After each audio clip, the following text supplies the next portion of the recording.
is up, everybody? We are here with Last of Us Season 2, Episode 3. We had the fallout from Episode 2, and we're going to see what they're going to try to do to get through the rest of the season.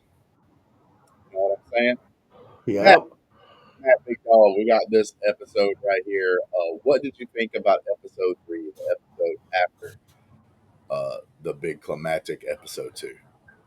It was about what I expected. I didn't expect much to happen in this episode, honestly. The last one was so big that they have to recover from that. Um, I'm kind of glad that they took the 3 month jump in time because we didn't have to see them they're still rebuilding and stuff, but we didn't have to see it from the beginning and all that shit and getting rid of the bodies and all that. Yeah.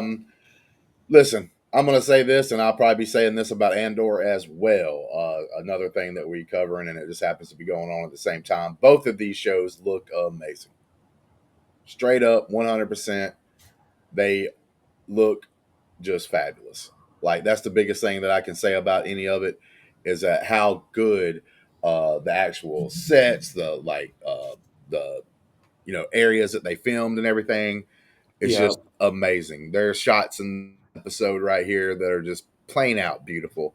Makes me want to go visit the Northwest, to be honest with you, just because of the scenery and stuff like that they have there and all that. So I'll say that straight off the get go. I both of these shows look fabulous. Andor looked fabulous, and Last of Us so far has looked amazing. So when you Yeah. see and you hear they spent money on it, well, you know what? I don't mind because it looks like I got my money's worth as visually goes.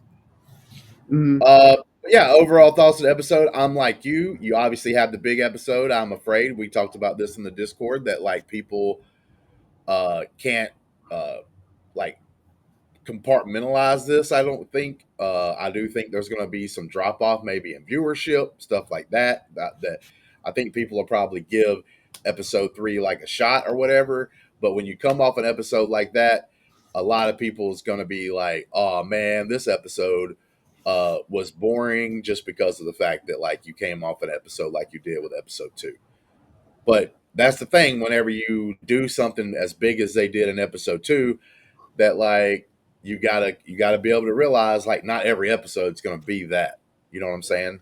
It's gonna yeah. be a little different. And I agree with you. This is like a recovery episode. Overall, I think it was done pretty well. I like some of the story, some of the character development that was done during this episode and everything else. But yeah, we had the very beginning where you had like it was showing like things going on at the hospital. It was showing uh, Tom going to see his brother Joel. He's covered up with a blanket and Yep. stuff, and he's in there, and they're like wiping him down and everything, getting him prepared for burial. All that good stuff. But yeah, man, what'd you think about that style opening? Like you said, they kind of like show us that, and then we go through the intro, and then we come back and it's been a little bit of time. Ellie's Yeah. hurt, so she had that. She was in the hospital for pretty much all of that and everything else. But yeah, so what did you think about that little cold open intro that we got? It was cool. At first, I didn't know what body. At first, I thought it was his wife's body that he was like hanging over. But when I realized it was Joel, I was like, "Oh, okay. So this is right after he's first seeing it." Um, yeah, it was cool. I was kind of surprised that they didn't show Ellie talking to people about what happened or whatever. But it was cool seeing his brother with them and shit. And like I said, I'm glad they took that 3 month time jump because we didn't need to see like them getting rid of all the bodies, and they were building, but they weren't like starting from scratch and shit.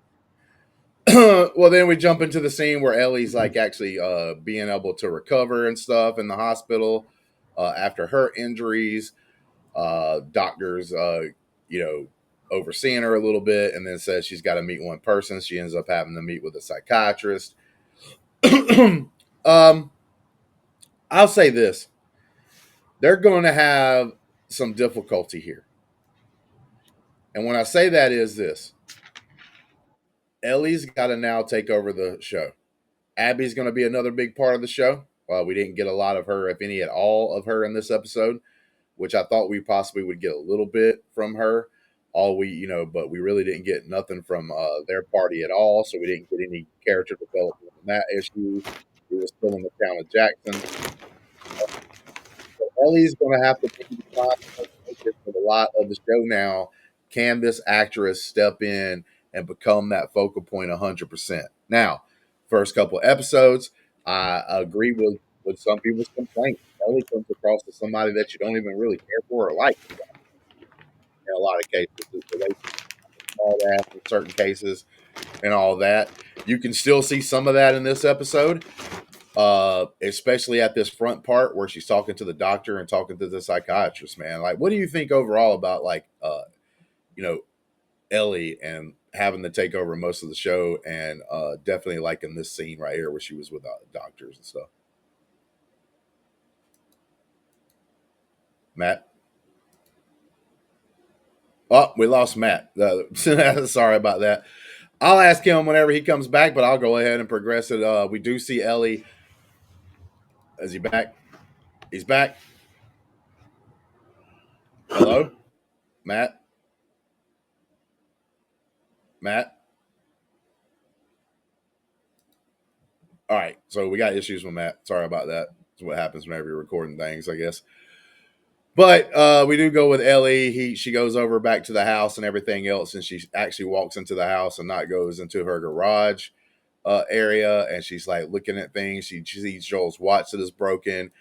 She comes up to his closet, and this is one of the things that I do like because it actually makes it a little bit better, eases her into the character. Where she sees like Joel's jacket, she goes up to it, she starts crying, and she's like kind of like hugging his jacket as it's hanging up in a closet. And then Dina shows up and has some cookies and says, "Hey, yo, I made these cookies because I'm about to piss you off." And the thing that she's pissing her off about is she knew things about where they might be heading, talking about Abby's group, but she did not say it because she didn't want Ellie to try to leave too soon before she was actually recovered and felt better. Matt, do we got you back? Yeah. Yep. Yeah. Sorry, I All lost right. audio for like a minute there. So on that part where I was talking about Ellie and having to take over the show and all that stuff, did you hear all that? No.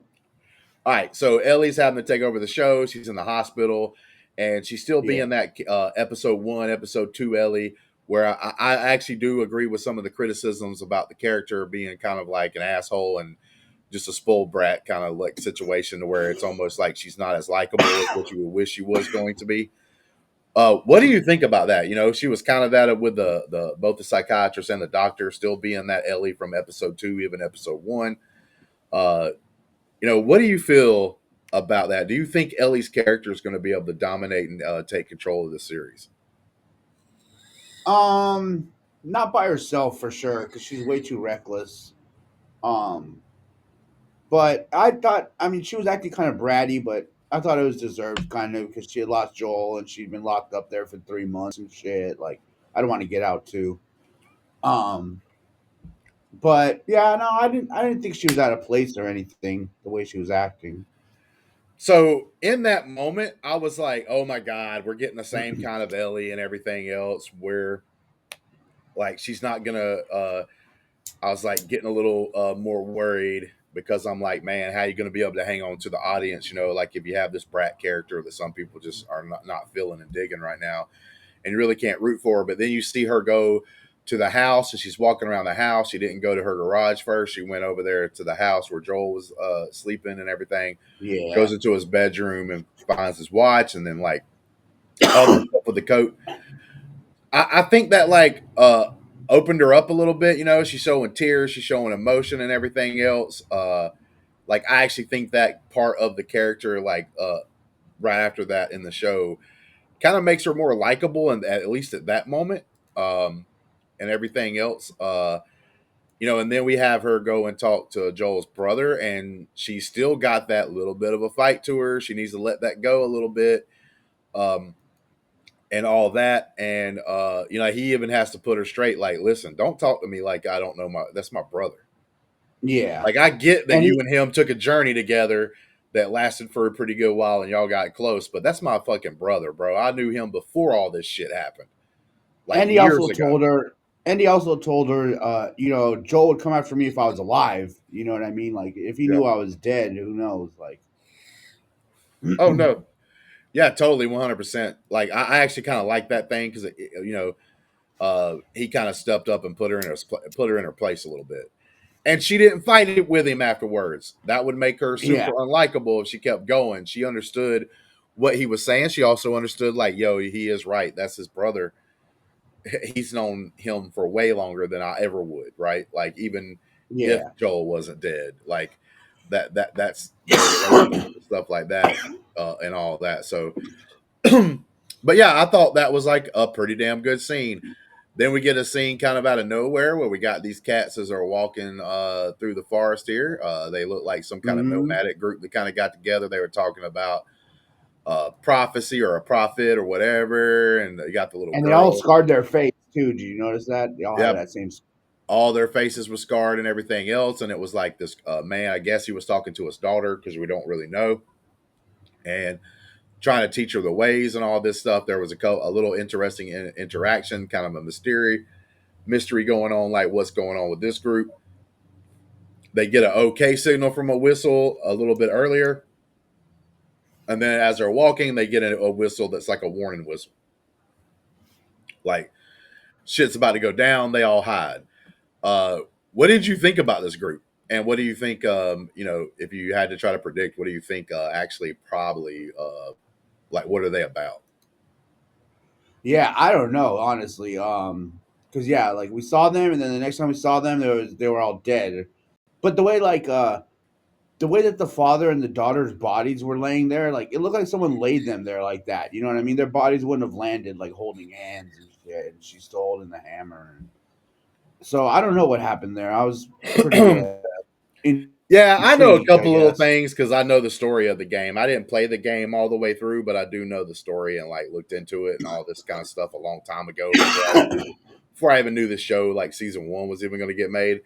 But Yeah, I know a little bit, but but nah, like it's okay. Whatever. It adds mystery. Like you're right, they wasn't savaged or anything like that, so it was yeah, done a little differently, um, and all that. That's what we find out later on in the episode. But like this first time I saw him, I was like, oh yeah, this is some kind of like probably semi-religious group, some kind of cult that's going around and everything else. But like I was expecting maybe some like clickers or something to get their ass, but that wasn't what it was.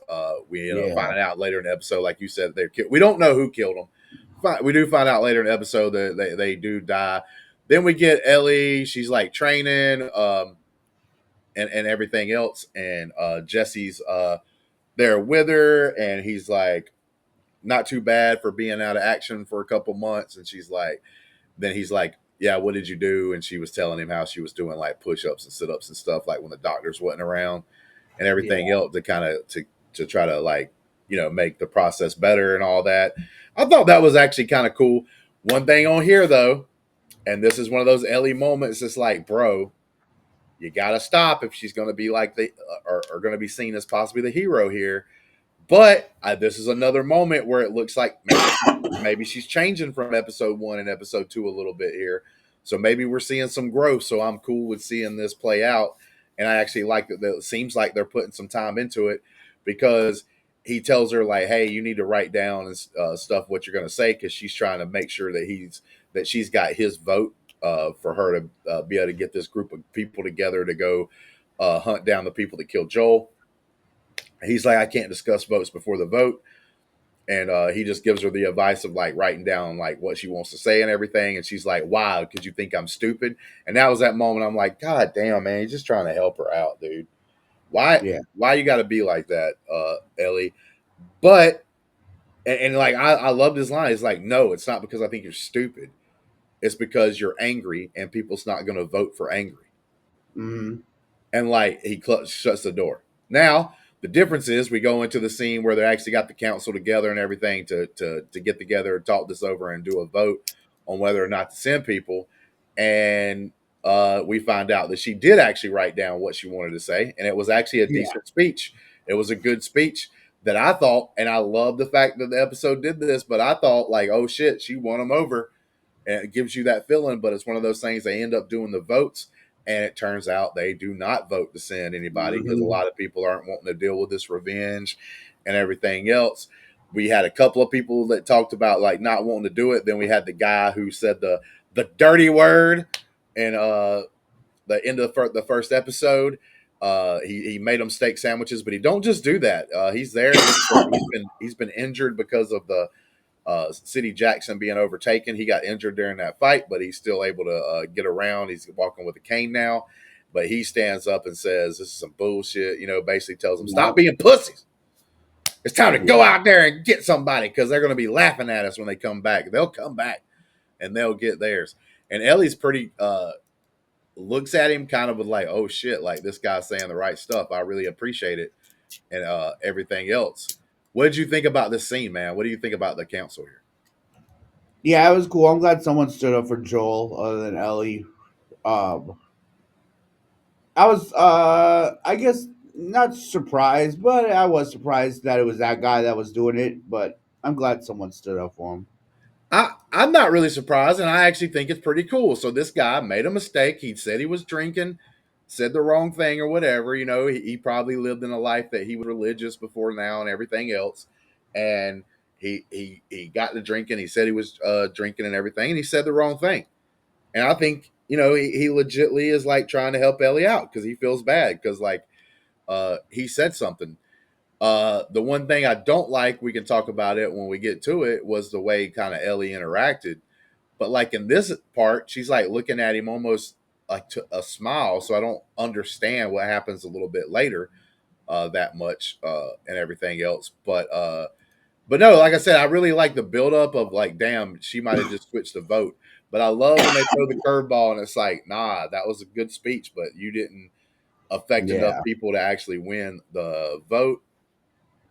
Uh, then we get Tommy going and seeing the psychiatrist at a little youth baseball game. It's amazing that they're even playing baseball out there. They got beers and they got the old school tops where you could actually retop stuff after it's done. So yeah, they're making their own beer there. Somebody knows how to make yep, beer there. If I have to live in a time like this, I'd like to be in a community that could at least be able to make their own beer. Not a lot was done here. It's just kind of Tommy talking about. They're actually talking about Ellie and like and she calls her a liar. And Tommy's like, yep, there's a difference between someone who lied and being a liar and stuff like that. She's like, you can agree to disagree kind of situation. But it was an okay talk. I don't know if we gained a whole lot there, uh, to be perfectly honest, except for the fact that she doesn't believe that Ellie, like, that speech was what Ellie really thought or any of that stuff. yeah. You got anything to add to that, or is that it for that? Yeah, that's about it. She just said some people can't be helped, so she didn't have any faith in Ellie. Yeah, I do like the things she said, like nurtures like this much, but like nature's the rest of it. And she was like, she didn't think Joel. That is something pretty cool that was said. She didn't think Joel's that put her on this path. Uh, Ellie was already on that path. That they were like a lot more similar than what people thought. Because Tommy's Yeah, like, yo, dog, my brother, he'd be going out and trying to get like justification for certain things and all that and doing things he probably shouldn't. We got Ellie getting ready. She's like packing up a bunch of guns and ammo and everything else. And Dina shows up and uh, she's been putting plans together, it seems like, for a lot longer, obviously, because yeah, Ellie just got out of the hospital and she's got a list of things they would need to take, a map that's already marked, and all this good stuff. And she throws herself into like, I know what you're going to do, but I'm not going to say anything, but I'm coming with you pretty much situation. Thought that was a pretty cool little ordeal. And then we come up to yeah. them meeting at the gate to be able to leave Jackson. And the gentleman that I was just talking about with the cane that said the word that shall not be said because of YouTube and everything else. He's there. He's got a better rifle. He tells her to trade. Ellie acts like a little punk ass kid again. And they're going to leave, and he puts his hand out there for a handshake. I do think it's cool that she eventually shook his hand. But my thing is this guy did something wrong, Yeah. but he's doing all this to help you out. He's getting you a way to escape. He stood up and backed you up at the thing. He made the sandwiches Got him right. supplies. He got him supplies and all this stuff. At that point, forgive the guy. It's Yeah. not the end of the word, man. It's a word. You know what I'm saying? Like it's a word. He did something he shouldn't have did. He did it. They obviously was having a party where drinking was happening. Drinking happened, but he's going. Even though she's treated him like garbage afterwards, which she's got a little bit of a point to, right? Like I agree. Like yeah, she shouldn't just go up there and let him make some sandwiches and everything. But all this stuff that he's doing now to be able to allow her to even go on this journey, to me, she should have like shook his hand a little bit faster and all this because he's putting a lot on the line. He could get in trouble if he got caught, right? Uh, Yeah. and he's doing all this like and standing up for her and stuff. And I think at that point you have to recognize, hey man, this guy's truly sorrowful, truly apologetic, and he's like trying to help me out. So you know what? I'm going to be the bigger person here, and I'm going to act a little different. She's still trying to be that punk kid, so that's my worry, right? Is like if that Yeah. continues too much, her just being this little punk kid that thinks she can just do whatever she wants to, no matter who it affects and everything else. Yeah. And Well, yeah, they he could have got in trouble because remember Tommy told Dina that if she got caught not telling him something, he'd give her a month or something for that. So imagine like helping people escape, you'd be in trouble. Oh yeah, no doubt, and we may see some ramifications of that. Like he might be in trouble. They might figure out that he's one of the ones that helped them get out of Jackson, so they can go on this journey to try to avenge Joel.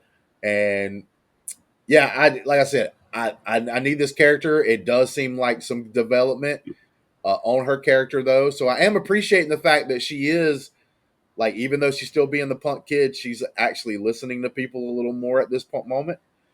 We get her Yeah. going to see Joel's gravesite for the first time since he's been buried. Looks like she set some coffee beans down on the ground. She kind of gives a little smile. She's kind of like, look, Bella Ramsey to me is a good actress. I like her. The character is the thing I'm talking about when I'm talking about certain things. It's not obviously her. She's got to act out what she's given, written, and everything else.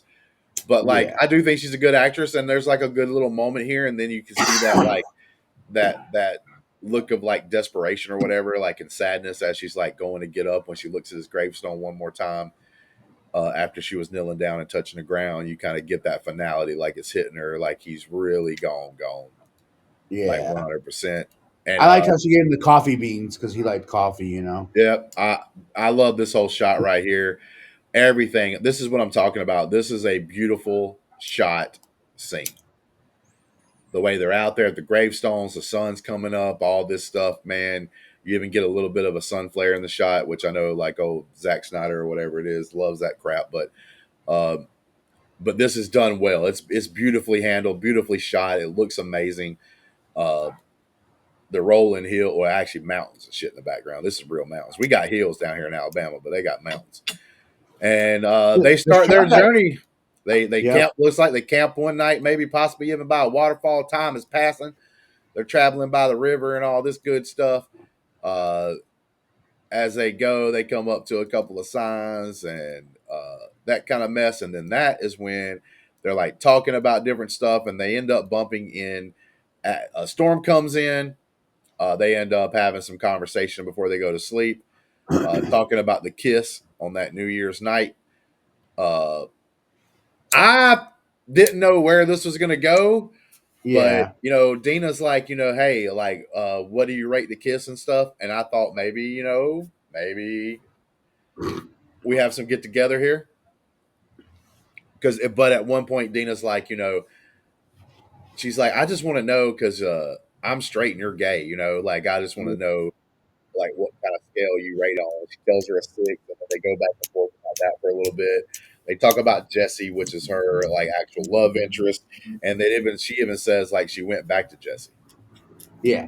She's already went back to Jesse, and she's with Jesse because uh, Ellie makes a comment about like, well, you can go back to Jesse or something like that. She's like, I already did and everything. So, kind of like a cool little character moment again, from both actors. And I think both of these actresses are fine. I think they're doing a great job.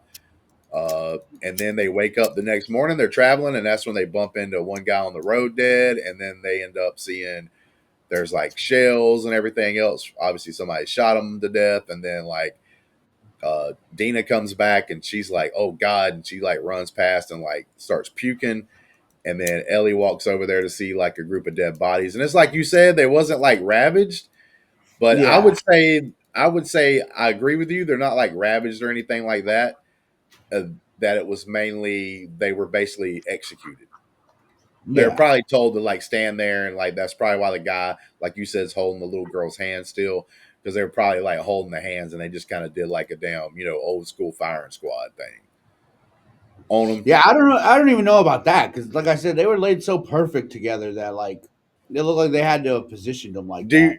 right, but do you think like because they obviously they're using guns, but do you think they would have like positioned them like that, like uh, But even if he pos- was holding her hand and then they get shot, they're gonna like move and like let go well, and shit. what my thing that I'm about to say is this: do you think that was made to be so that we think, oh, who really did this because they positioned them in a certain way, or do you think that the people messed up and was kind of like, hey, we want people to recognize that this was like a dad and daughter or whatever situation, and they're holding hands to make you feel like, oh God, whoever did this was horrible people, like thing, or do you think that like they kind of just messed up? They were trying to make it like make you feel bad for these people at this point, and then forgot that well, we probably shouldn't have it perfect. You know what I'm saying? So do you think Yeah, it's a I mess think up that. by the people doing the show, or do you think they did it Yeah, on purpose to make you think so? I I think they staged it too well. Yeah, probably. Okay, because I don't know. You might be right. It might be done that way to symbolize something that we don't know about yet. Uh, Yeah, but at the same time, it could just be a mess up on details. People trying to be like, oh, let's make them look, like, hey, this is kind of bad. These people died, kind of situation. because even the little And girl was still holding the hammer too. You know what I mean? Like, oh yeah, she had the hammer. She thought it made her feel safe. But mm-hmm. the crazy part about that is she got the hammer and immediately she wasn't safe. Yep. So they're right outside 9 miles outside of Seattle, man. And this whole set, whatever, CGI, whatever they did, obviously still spent money on it. Uh, Yeah. I don't know Yeah. The how they make it, skyline shot was dope. bro. That whole thing right there was like just looked fucking amazing.